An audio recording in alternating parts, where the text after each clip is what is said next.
So last हमने पढ़ा था रेडिएशन मैटर इंटरेक्शन। तो हमने उसमें देखे थे कुछ आइंस्टाइन के कोएफिशिएंट्स। तो अब हम देखते हैं उनमें रिलेशन क्या होता है। ठीक है, तो जैसे मान लो जो ग्राउंड स्टेट में एटम्स प्रेजेंट है, ठीक है, मैं यहाँ साइड से बताती हूँ। ग्राउंड स्टेट, ओके, और एक्साइटेड स्टेट। तो यहाँ पर N1 इलेक्ट्रॉन्स एटम्स प्रेजेंट है, यहाँ पर N2 प्रेजेंट है। ठीक है, तो एब्जॉर्प्शन की प्रोबेबिलिटी क्या होगी? N1 P12 N1 directly proportional energy density के, डायरेक्टली प्रोपोर्शनल एनर्जी डेंसिटी के, और ये कोएफिशिएंट आ गया अपना किसका? आइंस्टाइन का कोएफिशिएंट। ठीक है, और इमिशन में क्या होगा? या तो स्पॉन्टेनियस इमिशन हो सकता है या फिर स्टिमुलेटेड इमिशन हो सकता है। तो ये हो गया स्पॉन्टेनियस और ये वाला पार्ट हो गया स्टिमुलेटेड इमिशन। अब थर्मल इक्विलिब्रियम में क्या होगा कि एब्जॉर्प्शन और इमिशन इक्वल होता है। तो थर्मल इक्विलिब्रियम पे एब्जॉर्प्शन और इमिशन इक्वल होता है। ठीक है, तो ये इक्वेशन 1 मान लो और ये इक्वेशन 2 मान लो, तो ये दोनों इक्वल हो जाएंगे। तो ये वाला पार्ट चीज़ यहाँ है कि N1 P12 is equals to N2 P21। अब इसकी वैल्यू हमने सब्स्टिट्यूट कर दी इसमें, तो हमें ये मिला। अब यहाँ से हमने जो म्यू वी है, जो कि एनर्जी डेंसिटी है, इसको हमने एक तरफ कर लिया। तो ये क्या मिला हमें? देखो, ये कुछ ऐसा है। ये जो पार्ट है ना, ये मैं लिख के बताती हूँ। N2 बाय N1 लिखा है, देन A21, फिर अपॉन में आएगा N1 B12 minus N2 B21। समझे?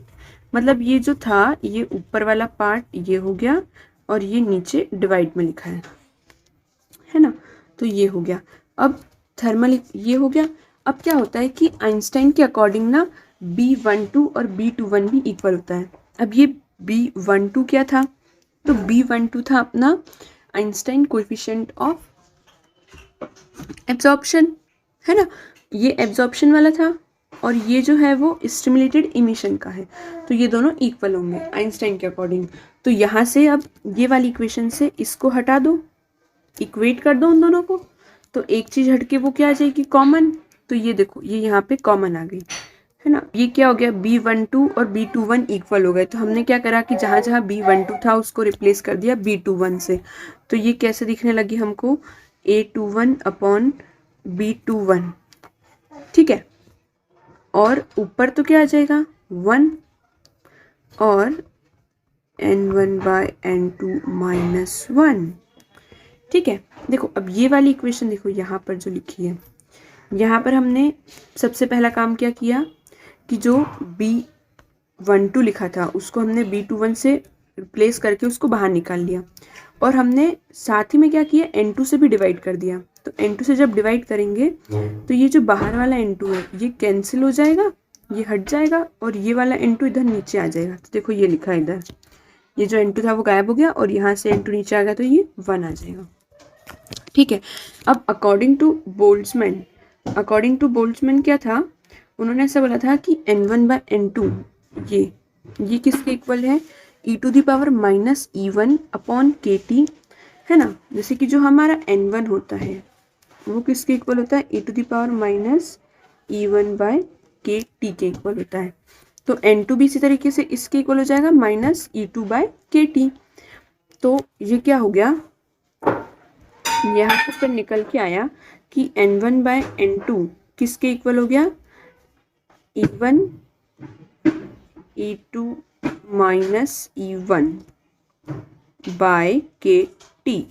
ठीक है, ये इसके इक्वल निकल के आ गया। देखो जो पॉइंट कहाँ पे लिखा है, ये अपना यहाँ पे लिखा हुआ है ना। अब E2 माइनस E1 क्या होता है? h न्यू होता है, तो हमने उसको रिप्लेस कर दिया EH न्यू बाय KT। तो अब म्यू वी किसके इक्वल आ गया? ये -1 जो है वो नीचे आएगा, है ना। ये इक्वेशन में एक बार लिख के बता देती हूँ। Mu V is equals to A21 by B21 E raise to the power H nu by KT -1। मतलब जो E है ना उसके साथ ये 1 है, पावर में नहीं है। ठीक है, इसका आप स्क्रीनशॉट ले सकते हैं चाहे तो। ठीक है, ये हो गया। अब क्या हुआ अब क्या हुआ था कि प्लांक्स ने भी अपना एक दिया था, तो प्लांक्स रेडिएशन के अकॉर्डिंग क्या था कि जो एनर्जी डेंसिटी था वो किसके इक्वल था, 8πh न्यू सी क्यूब।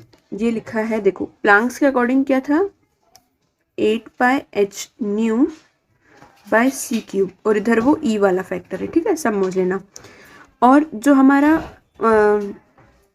आइंस्टाइन थे उनके अकॉर्डिंग क्या आया कि A21/B21E।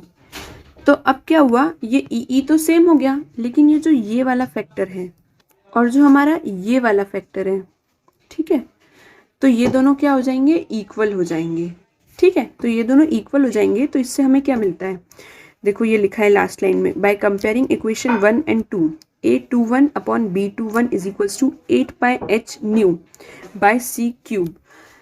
अब इतना तो पता चल ही गया है कि एक्साइटेड स्टेट में कोई भी एटम अगर जाता है तो वो पर्टिकुलर एक लाइफ टाइम के लिए होता है, जो कि कितना होता है, 10⁻⁻8 सेकेंड।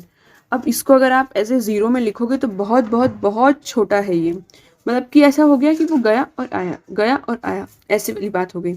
तो अगर हमें कुछ काम करना है उस एटम पे तो हम नहीं कर पाएंगे, क्योंकि वो गया और वापस आ गया, गया और वापस आ गया, है ना। तो अगर हमें उसकी लाइफ टाइम को इंक्रीज करना है, तो ये हम करवा सकते हैं किससे, इम्प्योरिटीज़ को ऐड करके। तो इसमें हमने क्या किया, हमने इसमें इम्प्योरिटीज़ ऐड कर दी, है ना। इस एक्साइटेड स्टेट में मान लो हमने ये इम्प्योरिटीज़ ऐड कर दी जो रेड कलर से हैं। तो एक ऐसी स्टेट जिसमें हमने इम्प्योरिटीज़ को ऐड करा और उसका लाइफ टाइम को हमने इंक्रीज कर दिया, है ना, तो उस स्टेट को बोलेंगे मेटास्टेबल स्टेट। तो ये एक मेटास्टेबल स्टेट, देखो, by mixing the impurities we increase the lifetime of excited state, that is 10⁻⁻6 to 10⁻⁻3। मतलब कि ये पहले कितनी थी, पहले मान लो 10⁻⁻9 सेकेंड, है ना, और अब कितनी हो गई 10⁻⁻6, मतलब हमने 1000 टाइम्स इंक्रीज कर दिया, तो कुछ तो फायदा होगा, है ना। तो ये एक स्टेट है जो हम बनाते हैं किससे, इम्प्योरिटीज को ऐड करके, और इससे फायदा क्या होता है हमको कि लाइफ टाइम जो है वो इंक्रीज हो जाती है एक्साइटेड स्टेट्स की, ठीक है। अब नेक्स्ट जो A21 है ये क्या बता रहा है, ये है अपना क्या, Einstein coefficient of spontaneous emission. याद है इमिशन के वक्त हमने बोला था कि वो सेम होगा, तो ये इमिशन वाला हो गया, और ये जो है वो स्टिमुलेटेड इमिशन का है, तो ये इनमें रिलेशन आ गया। तो देखो इनमें पूरी 8πh nu by C cube, इसमें ये वाली पूरी टर्म तो कांस्टेंट ही हो गई, 8 कांस्टेंट, पाई कांस्टेंट, प्लैंक्स कांस्टेंट हो गया, ये सी स्पीड ऑफ लाइट है, तो ये पूरी चीज़ कांस्टेंट। तो मतलब बेसिकली हमारा कंक्लूजन क्या निकला कि A21/B21 किसके डायरेक्टली किसके प्रोपोर्शनल हुआ, फ्रीक्वेंसी के क्यूब के। ये बहुत इंपॉर्टेंट बात है कि स्पॉन्टेनियस इमिशन और स्टिमुलेटेड इमिशन का रेशो डायरेक्टली प्रोपोर्शनल है फ्रीक्वेंसी के क्यूब के, ठीक है। अब यहीं से एक क्वेश्चन अराइज होता है कि why we do not get laser in high frequency range. अब मान लो कि हमारे पास फ्रीक्वेंसी अगर ज़्यादा हुई, ठीक है, तो अभी अभी हम देख के आए हैं कि रिलेशन क्या होता है, तो इसको हम साइड में लिख लेते हैं, इसका काम पड़ेगा हमें, ये हो गया, ठीक है। तो ये होता है रिलेशन। अब मान लो फ्रीक्वेंसी ज़्यादा कर दी, ठीक है, फ्रीक्वेंसी ज़्यादा करी, तो जो अब इन्वर्स रिलेशन है इस स्टिमुलेटेड इमिशन में, ये क्या है अपना स्टिमुलेटेड इमिशन। तो स्टिमुलेटेड इमिशन में इन्वर्स रिलेशन है, तो ये क्या हो जाएगा, डिक्रीज हो जाएगा, मतलब स्टिमुलेटेड इमिशन कम हो रहा है, कम होगा। तो अगर बहुत ज़्यादा फ्रीक्वेंसी कर दी हमने, मतलब अगर हमने थोड़ी सी भी, जैसे अगर मान लो थोड़ी सी भी फ्रीक्वेंसी बढ़ाएंगे हम, ठीक है, तो उसका तो क्यूब हो रहा है ना, तो एक्सट्रीमली हाई हो जाएगी वो वैल्यू, तो स्टिमुलेटेड इमिशन बिल्कुल नेगेटिव की तरफ चले जाएगा। और हमारी फर्स्ट कंडीशन थी लेज़र में कि स्टिमुलेटेड प्रोसेस के थ्रू ही होता है। लेज़र में जो हमारा एस था वो क्या था, एस क्या था, स्टिमुलेटेड इमिशन। तो अगर स्टिमुलेटेड इमिशन ही नहीं होगा तो लेज़र कहाँ से वर्क करेगी, इसीलिए हाई फ्रिक्वेंसी रेंज में हमें लेज़र नहीं मिलती है, ठीक है। तो ये था पूरा इम्पोर्टेंस उस रिलेशन का। अब पढ़ते हैं एक नई टर्म, ये होती है पॉपुलेशन इन्वर्जन, ठीक है। तो पॉपुलेशन इन्वर्जन क्या होता है, ये कंडीशन होती है किसी भी मटेरियल में, जैसे कि नंबर ऑफ एटम्स तो ग्राउंड स्टेट में भी प्रेजेंट होंगे और एक्साइटेड स्टेट में भी प्रेजेंट होंगे। जैसे कि कोई भी एटम है तो वो हमेशा लोअर एनर्जी स्टेट में ही रहेंगे, ग्राउंड स्टेट में और एक्साइटेड स्टेट में। तो अगर हायर एनर्जी लेवल में नंबर ऑफ एटम्स ज़्यादा हो जाते हैं तो तब ये जो कंडीशन होती है इसको हम बोलते हैं पॉपुलेशन इन्वर्जन। क्या बोलते हैं? Population inversion.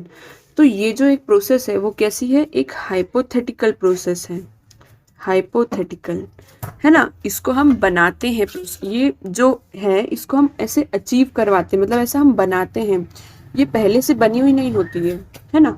तो पॉपुलेशन इन्वर्जन कभी भी कोई बोले कि क्या होता है तो हम बस ये बोलेंगे कि भैया उसके हायर एनर्जी स्टेट में नंबर ऑफ एटम्स ज़्यादा रहेंगे as compare to lower energy state, ठीक है। बस इतनी सी बात की है। अब नेक्स्ट पढ़ते हैं, दैट इज मेटास्टेबल